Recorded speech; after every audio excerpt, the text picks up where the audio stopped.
said that less than 1/3 of 1% of all Americans end up paying estate tax. And that was at the previous level of $5.5 million. So now that it's $11 million, I mean, it's probably hardly any. And how many people do you know that are going to inherit more than $11 million of assets? He's I'm not going to. I mean, maybe some of you are, but it ain't going to be me. If I was, I wouldn't be working here right now. But one of the other strategies that you could use for estate planning purposes is, so remember how I told you I have these two sisters and they don't get along well? What I'm trying to convince my parents to do before they die is sell Coronado. So right now it's in the Dave and Sharon Decker Family Trust. So I want them to sell Coronado for $1 million and I want them to diversify.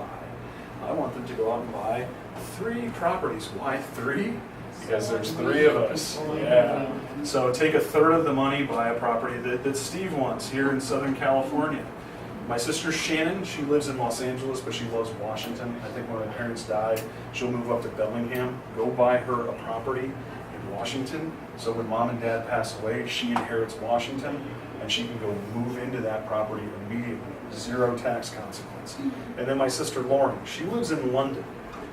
You cannot exchange outside of the United States, but you can buy and sell anywhere within the U.S. She went to college in North Carolina. Go buy her a condo in North Carolina. Mom and dad die. She inherits North Carolina, pays 0 taxes, sells it, and takes all that money back to England and is completely tax-free. So we each would inherit our own individual properties. We would know we wouldn't be in business with each other, and now each of us can individually decide what we want to do with the real estate. I can sell the Southern California property, cash out, and go buy a Ferrari if I want to. And pay 0 tax. That's not gonna be investments, right? These 3 properties will be investment properties. We won't be living in these properties. If we are living in any of these properties, we are supposed to pay fair market rent. If you rent to family, you're supposed to pay fair market rent and report the income on your tax returns. A lot of times I find that people do a favor for their uncle that's a deadbeat or whatever the case may be, and they only rent out their house to them for $300 a month, and then they don't report the income. There's all sorts of red flags associated with it. So if you're going to rent to family, rent at fair market and report the income. People will listen, man. Well, I know. You can lead a horse to water, but you can't make them drink, right? Any questions on estate planning, 1031 exchanges? All right, let's go through the time periods. And how are we doing on time? I have no clue. We don't Actually, we don't care. What time is it? 2? Okay. I'll wrap this up here in just a few minutes. 2 major time periods that you have to stick to anytime that you do an exchange. And unfortunately, the IRS is not flexible with these time periods. Both of them begin upon the close of escrow of the property that you're selling. So let's say I own this building and we're going to close escrow on July 1st. From the close date of July 1st, the IRS gives me 45 calendar days to identify property that I want to purchase.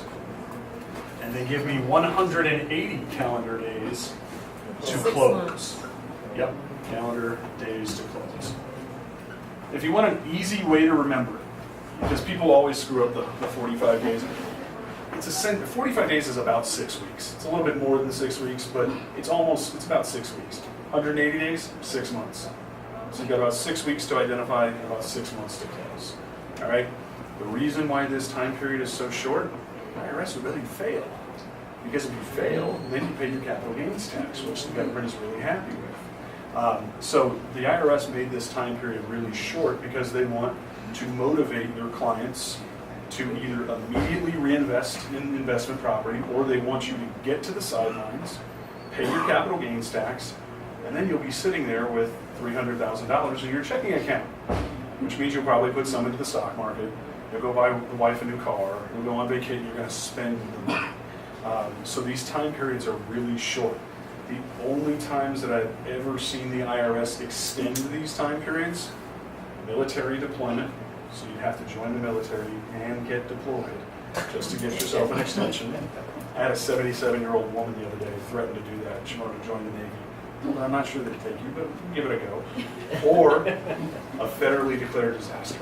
Earthquakes, fires, floods, tornadoes, hurricanes, acts of terrorism, etc. So, when it comes to those, very rare, relatively few and far between. Who do you notify once you identify one property? The exchange company. The exchange Typically. company. And you Not- give them the 99 address, what do you do? Yeah, so what the IRS means when they say identify, it has to be in writing, it has to be address specific, so it has to be, 123 Main Street, Rancho Basically, a Cucamonga, purchase California. agreement. You don't have to be under contract during the 180, or during the 45 days. I would recommend it if possible. Yeah, because how are you gonna Because prove it? once you get past the 45 days, it's the Wild West. I mean, if you can't close on one of the properties you identified, you're out of luck, you pay your taxes. There's no flexibility, there's no forgiveness. I mean, if you identified 3 properties and then on day 70, the seller pulled all 3 properties off the market and you weren't able to buy one of those, the IRS doesn't give you a do-over. They just say, okay, sorry, pay your taxes. Wow. But the good thing about working with 1031 clients, and probably yourself included, the average amount of time that our clients in Southern California take to complete their exchanges on average from start to finish is only 38 days. Most people are closing the property they want to buy before they even get to the end of the 45 days. Because again, once you get past 45, if you don't get it, you are out of luck. So I would try to get my clients into contract. And think about it like this, if you're my agent and we're selling this property and we're closing on July 1st, you should be out shopping with me right now. You should be driving me all around town, helping me find replacement property. Don't wait until you've already closed the one that you're selling to start looking. The number one reason that I find exchanges fail, it's laziness. It's laziness on the part of the client. Don't let your clients go on vacation to Spain during the middle of the 45 days. You'd be surprised at how many people call me and they say, hey, I just got back from vacation. My 45th day is on Sunday. I'm going out with my real estate agent on Saturday to look at properties. Do you have any bright ideas? And if you guys couldn't tell by now, I'm a really big smart ass. I say, yeah, I've got a great idea. Build a time machine, get in the time machine, and go back in time about a month and a half ago and start looking for properties in advance. Okay, so if you have I'm sorry. I'll let you two fight it out. Okay. 45 days from the day you close escrow. Correct. But when you open escrow, you already knew you were doing the 1031 exchange. Mhm. So it's 45 days plus, let's say 30 days that you give yourself. Yeah. To that 75 days. Correct. That's what I was saying. Like Right. if I own this building and I'm in escrow to sell it, it's going to close on July 1st. I mean, today is what, June 6th, June 7th? Right. I've got another 25 days until I close, and then I've got 45 more on top of that. So think of this as an additional window to identify. But the 40, But 40 most calendar days is only to identify the property, Just to not to identify. close. No, you've got 180 days, You so agree? 6 months to close. This is never a problem, never. Nobody ever has a problem with 180 days unless they're buying, the Waldorf Astoria in New York. The 180 days is really for commercial transactions where you have to do a lot of due diligence. You've got to, get a site. Subject to the Yeah. city council or someone like that. Environmental impact statements. Yeah. But most agents would put a contingency on the other property and identify the property first. They'll try to, but in this market, a contingent offer may not work. Because, it is typically a seller's market right now. If you've got a lot of other buyer activity, as the seller, you're probably not going to take a contingent offer, but you could do that, absolutely.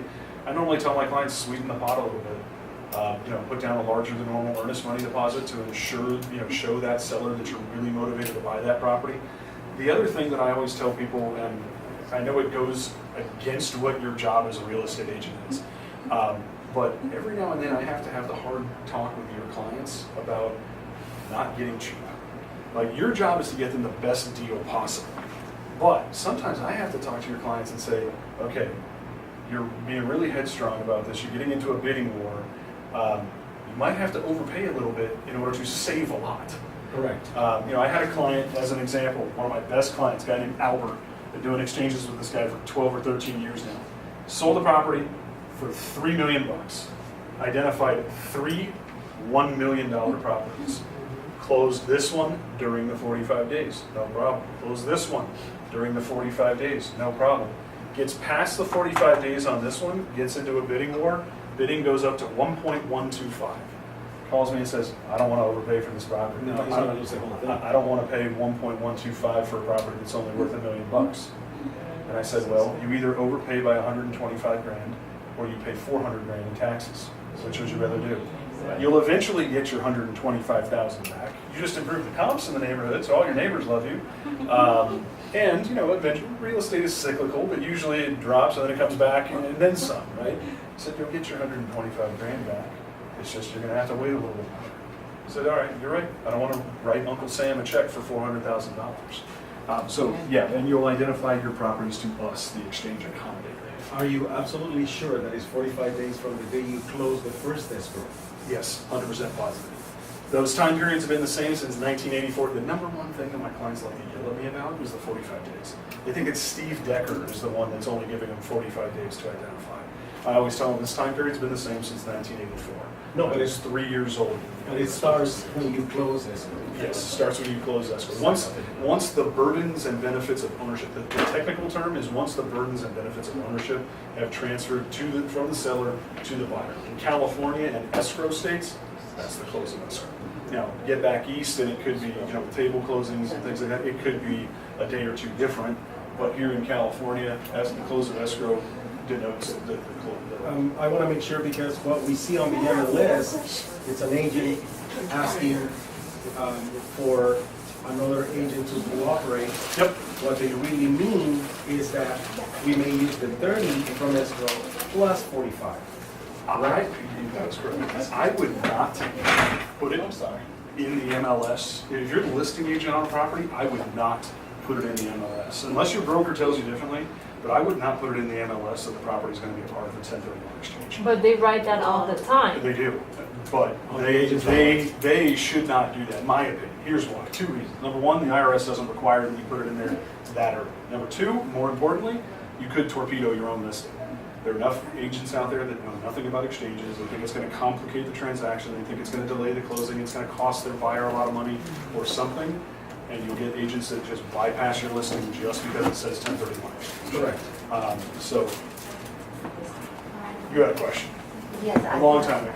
Long time ago because of him. Okay, 45 day time. Yeah, If that 45 day, the last day falling on Sunday? doesn't matter. Oh my God. Could be Sunday, could be Christmas, could be No, my Hanukkah. question is, we email you say we got offer second week for fund property. Is that going to be in 45 days? Or ESCO already have buyer seller sign agreement? If you have a signed and dated contract within the 45 days, that counts as official identification. Okay. Doesn't matter, we can get a hold of. If you couldn't get a hold of me because it's Sunday, I have people take pictures of their identification form and text them to me all the time. Okay. It's Sunday afternoon. Look, I'm going to be honest with you. I'm not going to pick up the phone if you call me on Sunday. Yes. This is not going to happen. Even send an email, I'm but gonna be there's drunk, you're not gonna want evidence it. showing, we tell you. Yeah. that- Take a picture of the ID form, text it to me, or if you're under contract, that works. But with our company, you can email it on Sunday. Doesn't have to, I don't have to open it. Yeah. You can email it to me on Sunday. You can fax it to me on Sunday. If you're going to fax it twice. If you're going to email it twice, just to make sure it didn't get lost in the Netherlands. So, Just want to Yeah. make sure that one. If a client they sell the 1 million property and they buy two, one is 500,000, the other one what about this less? I mean 450. So will they get Tax on the tax? difference. So the tax on the 50,000. Yep, you got it. How much tax they will get for that? Those same numbers. Probably roughly a third of what's left over. But after the tax, the balance he will get back from the 10. The whole balance will go back to the client, and then it's his or her responsibility to pay the taxes. Except for California, we have to withhold 3.3% of anything that's left over. So basically, we have to take 3.3% of that 50 grand, we have to send it to the franchise tax board. It'll be used as a credit towards your client's tax return, and then they are responsible for paying the Fed, the healthcare, anything else. So that's left over. they need to report these the next year when they do the tax report, right? Yeah, it's based off of the year in which you sell the property. So if you sell it in 2018, you have to report that 50,000 on your 2018 tax return. I think I've chewed up enough of your time. If you What guys- are the fees? Oh, What are your fees? fees are simple. They're not based on the sales price. We keep it easy. We charge $900 for the exchange. The $900 includes the one that you sell. It also includes your first purchase. So if you just sell one, buy one, total cost is $900. If you buy 2 or 3 or 4, we charge an additional $300 for each additional purchase. if you're looking to add more investor business to your client list, I would highly recommend getting together with Gina. I don't know if she's still here, but I would highly recommend getting together with Gina, putting together a farm package. Target out-of-state owners. Generally, people want to be within driving distance of their investment properties. Target non-owner occupied properties. Target the duplexes, the triplexes, the fourplexes. Vacant land. I had a real estate agent recently who lives in my neighborhood. She calls me up and says, Steve, I'm driving through our neighborhood and I see there's a lot of vacant residential lots. It's a single-family home, vacant lot, single-family home, vacant lot. Pulled a farm package, found in this one zip code, there was over 350 vacant residential lots. She put a flyer together, sent it out to all the owners of those properties, and said, did you realize that you can sell this piece of dirt, exchange it for a condo or a duplex, and generate some cash flow? She got 4 listings out of it just off of soliciting vacant landowners. Those 4 people sold. I had to go buy 4 more properties. You're going to really like working with investors. They're not nearly as emotionally attached to the property, so you're not going to drive around and they're not going to get upset about the travertine or the swimming pool or the school district. They don't care because they're not living there. So it's a great way to generate more leads talking about exchanges. And feel free to connect me with your clients as you need. I'm happy to walk and talk them through the process, and that's what Gina does with her clients all the time. Hey Steve, can you call this guy real quick? Sure. Jump on a conference call, come out and meet with your clients, whatever you need. So thank you. I'll hang around for a little bit if you have more questions. So thanks guys, appreciate it. Thanks for listening. Can I get the name card? Oh yeah, absolutely. And if you guys have cards, can I grab one from you as well? If you're, Let me get the card.